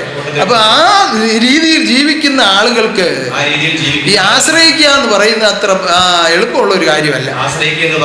ഭഗവാന്റെ മുൻപിൽ ഇവിടെ തന്നെ ഇപ്പൊ ആള് കൂടി നിൽക്കുമ്പോൾ ചില ആളുകൾക്ക് എന്നോട് സംസാരിക്കുന്ന ഒരു ഭാഷ, ആളുകൾ ഇല്ലാത്ത സമയത്ത് സംസാരിക്കുമ്പോൾ വേറൊരു ഭാഷ. അപ്പൊ ഒരാളും ഇല്ലാതെ ഒന്ന് ഒതുങ്ങിക്കിട്ടി ഒരു കാര്യം പറയണമെന്നുള്ള അപേക്ഷയോടുകൂടി ആരുമില്ല എല്ലാവരും അങ്ങ് മാറ്റി കഴിഞ്ഞാൽ ഒറ്റയ്ക്ക് ഇരിക്കുകയാണെങ്കിൽ പിന്നെ വേറൊരു ഭാഷയാണ്. അപ്പോഴാണ് ആ തനിനിറമെല്ലാം ഇറങ്ങുന്നത്. എന്ന് മോശമായിട്ടല്ല. അപ്പൊ കണ്ണുനീരോടുകൂടി ആശ്രയിക്കും. ഇതേ ഉള്ളു വഴിയെന്നറിയാം, പക്ഷെ 4 പേര് കേൾക്കുന്നു എന്ന് കണ്ടാൽ അത് ബുദ്ധിമുട്ടാണ്. അപ്പൊ കണ്ണീരും വരികയില്ല, ആശ്രയവും വരികയില്ല. ഒറ്റയ്ക്കാണെങ്കിൽ കരഞ്ഞു കൂവി എൻ്റെ മുണ്ടും നനച്ച് പാദവും നനച്ച് വൃത്തികേടാക്കി ഈ കാര്യവും കഥകളും എല്ലാം പറഞ്ഞ് അതിന് പരിഹാരം നേടും. അപ്പൊ ആശ്രയിക്കാൻ അറിയാം, പക്ഷെ ഉള്ളിലിരിക്കുന്ന ഈ ദുരഭിമാനം കൊണ്ട് പലരും പലതും പറയുകയില്ല. തെറ്റുകൾ വന്നാൽ അതു ഗുരുപാദേ അറിയിച്ചു, തെറ്റുകൾ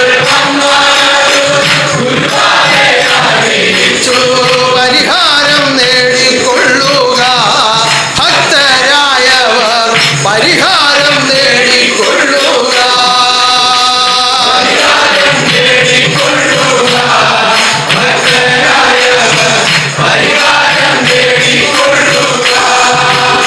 ഈയിടെ ഒരു കുടുംബത്തിൽ ഒരു ചെറിയ അനർത്ഥം ഉണ്ടായി. അപ്പൊ ആ മാതാവ് വിളിച്ചിട്ട് വളരെ രഹസ്യമായിട്ട് എന്നോട് പറഞ്ഞ ഒരു കാര്യം ഉണ്ടായി, ഭഗവാനെ ക്ഷമിക്കണം, ഏതെങ്കിലും വിധത്തിൽ ആ കുഞ്ഞിനെ വീണ്ടെടുക്കണമെന്ന് പറഞ്ഞു.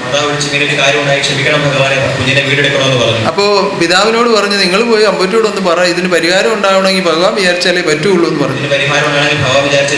അപ്പൊ പിതാവ് പറഞ്ഞു, അമ്പറ്റോട് പോയി പറഞ്ഞു, അമ്പൂറ്റി എന്തോ വിചാരിക്കും, ഇങ്ങനെയൊക്കെയാ എൻ്റെ മക്കൾ ഇങ്ങനെയൊക്കെയാ ചെയ്യുന്നതെന്ന് വിചാരിക്കത്തില്ലയോ? അപ്പൊ അങ്ങനെ ചിന്തിക്കുന്നവരുമുണ്ട്. തെറ്റുകൾ വന്നാലതു ഗുരുപാദേ അറിയിച്ചു, തെറ്റുകൾ പരിഹാരം നേടിക്കൊള്ളുക, ഭക്തരായവർ പരിഹാരം നേടിക്കൊള്ളുക.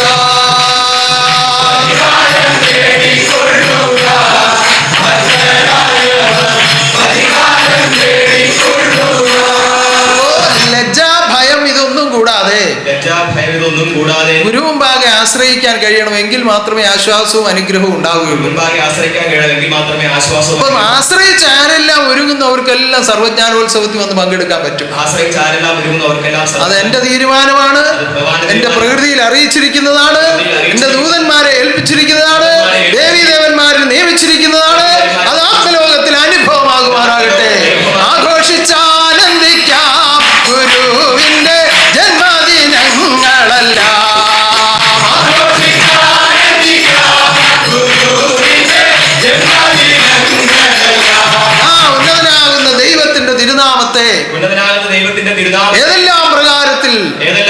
ലോകരംഗത്തേക്ക് അറിയിക്കാൻ കഴിയുമോ ലോകരംഗത്തേക്ക് ആ വിധത്തിൽ അറിയിക്കുവാൻ വേണ്ടി ആശ്രയിച്ച് നിങ്ങൾ ജീവിതം ചെയ്യുക. അറിയിക്കുവാൻ വേണ്ടി ആശ്രയിച്ച് നമ്മൾ ജീവിതം ചെയ്യുക. അതിൽ കൂടി നിങ്ങളിൽ ആശ്വാസവും അതിൽ കൂടി നമ്മളിൽ ആശ്വാസം ആനന്ദവും ഇത് നിത്യവും അനുഭവമാകുവാൻ ജഗദീശ്വരൻ അനുഗ്രഹിക്കട്ടെ. നിത്യവും അനുഭവമാകുവാൻ നമ്മുടെ ഈ സർവജ്ഞാനോത്സവത്തിന്റെ ഉന്നതമായ കർമ്മ മേഖലകളിൽ വിവിധങ്ങളായ പ്രവൃത്തി പരിചയമുള്ള ആളുകളെ ആവശ്യമുണ്ട്. അതിനുവേണ്ടി സേവനം ചെയ്യുന്ന അനേകം ആത്മാക്കളുണ്ട്. സ്ഥിരമായി അങ്ങനെ ചെയ്യുന്ന അനേകരുണ്ട്. എന്നാൽ ഇപ്രാവശ്യം കുറച്ചുകൂടി കൂടുതൽ ആളുകൾ നമുക്ക് ആവശ്യമുണ്ട്. കാരണം നമ്മുടെ ഈ ആത്മബോധോദയ സംഘാംഗങ്ങളല്ലാത്ത വിവിധ സംഘടനകളിൽ നിന്നും സ്കൂളുകളിൽ നിന്നും ആളുകളെ നമ്മൾ വിശേഷാൽ ക്ഷണിച്ചു വരുത്തുന്നുണ്ട്. ദിവസവും കുറഞ്ഞത് 100 പേരെങ്കിലും അപ്രകാരത്തിൽ ഇവിടെ ഉണ്ടാവും. അപ്പൊ അവർ വന്നിറങ്ങുമ്പോ അവരെ വിളിച്ച് ഇവിടെ എല്ലാം കൊണ്ട് നടന്ന് കാണിക്കുക. അപ്പോൾ നടക്കുന്ന പരിപാടിയിൽ പങ്കെടുപ്പിക്കുക. ഏത് സമയമാണോ ആ സമയത്തിനനുസരിച്ചുള്ള ആഹാരം എവിടെയാണ് കിട്ടുന്നത് അത് വാങ്ങിച്ചു കൊടുക്കുക. ഇതിന്റെ കാര്യങ്ങളും ചരിത്രങ്ങളും ഒക്കെ പറഞ്ഞവരെ മനസ്സിലാക്കുക. നടക്കുന്ന സമ്മേളനത്തിൽ പങ്കെടുപ്പിക്കുക. ഇതിനിടയിൽ എപ്പോഴാണോ സൗകര്യം ആ സമയത്ത് കൊണ്ടുവന്ന് എന്നെയും കാണിക്കുക. അപ്പൊ ആ നിലയിൽ ഇതിന് കൊണ്ടു നടക്കാൻ തക്ക വിധത്തിൽ മാന്യന്മാരായ എന്ന് പറഞ്ഞാൽ നമ്മൾ മാന്യതക്കേട് ഉള്ളവരാണെന്നല്ല, ചില ആളുകൾ കൊണ്ട് എത്ര ഭക്തി ഉണ്ടെന്ന് പറഞ്ഞാലും ഈ ധാർഷ്ട്യത്തോടു കൂടിയേ സംസാരിക്കുകയുള്ളൂ. അങ്ങനെയുള്ളവരല്ല. ഇച്ചിരി മിതഭാഷം ചെയ്യുന്നവരും ആളുകളോട് ഒരു സംയമനത്തോടുകൂടി സന്തോഷത്തോടുകൂടി ഇടപെടുന്നവരുമായ സ്ത്രീ പുരുഷന്മാരെ ആ വിധത്തിലുള്ള കാര്യങ്ങൾക്കൊക്കെ ആവശ്യമുണ്ട്. അപ്പൊ അതൊക്കെ പറയുന്നതിന് വേണ്ടി ഞാൻ ഗീതാനുസ്വാമിയെ ചുമതലപ്പെടുത്തിയിരുന്നതാണ്. ഇപ്പൊ സമയക്കുറവ് കൊണ്ടാണ് സ്വാമിയെ വിളിക്കാതിരുന്നത്. അപ്പൊ ഈ സ്വാമിയുടെ നേതൃത്വത്തിൽ ഇപ്പോൾ നമ്മൾ ഓഡിറ്റോറിയത്തിൽ ഒരു മീറ്റിംഗ് കൂടുന്നുണ്ട്. അപ്പൊ ആ മീറ്റിംഗിൽ നിങ്ങൾ എല്ലാവരും പങ്കെടുക്കുകയും അവരവരാൽ കഴിയുന്ന വിധത്തിലുള്ള കർമ്മങ്ങളിൽ സ്വയം ഏറ്റെടുത്ത് പ്രവർത്തിക്കുകയും ചെയ്യണം. പേര് കൊടുത്തിട്ട് അങ്ങ് പോകാനല്ല. ഇന്ന് പോകാം, ആ സമയത്ത് ഇവിടെ ഉണ്ടായിരിക്കണം. നമുക്ക് ഒത്തൊരുമിച്ച് നിന്ന് ഒരേ മനസ്സോടുകൂടി നിന്നുകൊണ്ട് പ്രവർത്തിച്ചെങ്കിലേ നമ്മുടെ ഗുരുവിന്റെ നാമത്തിൽ നടക്കുന്ന ഈ കർമ്മങ്ങളൊക്കെ വൻപിച്ച വിജയമാക്കി തീർക്കാൻ കഴിയും. 12-ാം തീയതിയാണ് നമ്മൾ ഇതിന് ആരംഭം കുറിക്കുന്നത്. ഇപ്പൊ പുതിയൊരു ഛായാചിത്രം, നമ്മുടെ അകത്തിരിക്കുന്ന ഛായാചിത്രം വരച്ച സന്തോഷിനെ കൊണ്ട് തന്നെ വീണ്ടും ഒരു ഛായാചിത്രം ഞാൻ വരപ്പിച്ചിട്ടുണ്ട്. അത് മനോഹരമായ ഒരു കിരീടമൊക്കെ വെച്ച് ആഭരണങ്ങളൊക്കെ ചാർത്തി വീണ്ടും പ്രതിഷ്ഠിക്കുന്നുണ്ട്. അത് 1-ാമത്തെ ദിവസം 12-ാം തീയതി പ്രതിഷ്ഠിക്കാനാണ് തീരുമാനിച്ചിരിക്കുന്നത്. അപ്പൊ രാവിലെ ഏതാണ്ട് ഒരു 10 മണിയോടുകൂടി ആ കർമ്മം നടക്കും. അപ്പൊ അതിൽ വന്ന് പങ്കുചേരാൻ ആഗ്രഹമുള്ളവർക്കെല്ലാം അപ്പോൾ വന്ന് പങ്കുചേരാം. അന്നേ ദിവസം സ്തുതിക്കായിട്ട് പ്രത്യേകം ആളുകളെ നിയമിക്കും. 10 ദിവസവും സ്തുതിക്കായിട്ട് ആളുകളെ പ്രത്യേകം നമ്മുടെ പൂരത്തിന് നടത്തിയതുപോലെ തന്നെ നടത്തുവാൻ വേണ്ടി നിയോഗിക്കും. പറഞ്ഞാലും തീരാത്ത പോലുള്ള കാര്യങ്ങളും കാര്യപരിപാടികളും ഉണ്ട്.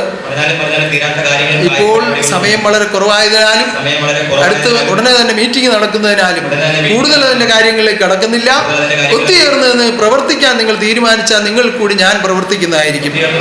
അങ്ങനെ ആനന്ദം അനുഭവിക്കാൻ ഈശ്വരൻ അനുഗ്രഹിക്കട്ടെ. നിങ്ങൾ അർപ്പിച്ച നേർച്ചകളെല്ലാം ഞാനിതാ സ്വീകരിച്ചിരിക്കാം. സന്തോഷവാനാകുന്ന ദൈവം നിങ്ങളെ ഇതാ അനുഗ്രഹിക്കുന്നു. വിദേശ രാജ്യങ്ങളിൽ ഉന്നതമായ കർമ്മങ്ങൾ നടത്തുവാൻ പ്രയാസപ്പെട്ട, അതിനുവേണ്ടി ബന്ധപ്പെട്ട എന്റെ സന്താനങ്ങളെയും അവരുടെ കർമ്മങ്ങളെയും അവരുടെ പരമ്പരകളെയും എല്ലാം ഞാൻ ഓർത്തുകൊണ്ട് പ്രാർത്ഥിക്കുകയാണ്. ഇനി നമുക്ക് 7-ാം തീയതി കുവൈറ്റിൽ ആനന്ദോത്സവം നടക്കാനായി ഒരുക്കപ്പെടുകയാണ്. അവിടെയും വേണ്ട വിധത്തിലുള്ള എല്ലാ ക്രമീകരണങ്ങളും അത്ഭുതമായിട്ട് ഒരുക്കി അത്ഭുത പുരുഷനെ എഴുന്നള്ളി ആനന്ദ നൃത്തമാടിക്കൊണ്ട് സർവജ്ഞാനോത്സവം നടത്തുവാൻ സർവശക്തി എല്ലാം ഒരുക്കി സാധുക്കൾക്ക് ദാനം ചെയ്യുമാറാകട്ടെ. അതുപോലെ ഈ ലോകത്തിൽ ജനിച്ചു ജീവിക്കുന്ന സർവാത്മാക്കളും ശുഭാനന്ദ സന്താനങ്ങളാണെന്നുള്ള ഓർമ്മയോടുകൂടി ഏവരും ഒത്തൊരുമിച്ച് നിന്ന് പ്രവർത്തിക്കുക. സർവശക്തിയുടെ കാരുണ്യത്തിന് വേണ്ടി ആശ്രയിക്കുക. ഉന്നതനാകുന്ന ദൈവത്തിന്റെ തിരുനാമത്തിൽ ഈ തിരുവാദർശത്തിന്റെ വിളംബരത്തിനായി നിർമ്മിക്കുന്ന മഹാഗോപുരത്തെ ഉന്നതമായി പൂർത്തീകരിച്ച് കാണുവാൻ ആഗ്രഹിക്കുന്നവരെല്ലാം അതിനുവേണ്ടി പ്രാർത്ഥിക്കുക. അതിനുവേണ്ടി നിയോഗിച്ചിരിക്കുന്ന എന്റെ ആത്മദീപത്തെ ഭഗവാന്റെ ആത്മദീപം ആയിരാരോഗ്യ സൗഖ്യത്തോടെ മഹാശക്തിയുടെ തൃക്കരങ്ങൾ എപ്പോഴും കരുതട്ടെ. ആരോഗ്യ സൗഖ്യത്തോടെ മഹാചക്രങ്ങളിൽ എപ്പോഴും കരുതട്ടെ. രാജഗോപാലിനെയും ആ കുടുംബത്തെയും സ്ഥപതികളെയും ശില്പികളെയും എല്ലാം ഉന്നതമായ തൃക്കരങ്ങളിൽ എന്നും കരുതട്ടെ. എല്ലാ സന്താനങ്ങളെയും വീണ്ടും വീണ്ടും ആശീർവദിച്ചുകൊണ്ട് നമുക്കിപ്പോൾ പ്രാർത്ഥിക്കാം. ആരാധിച്ചാനന്ദിക്കാം നമോ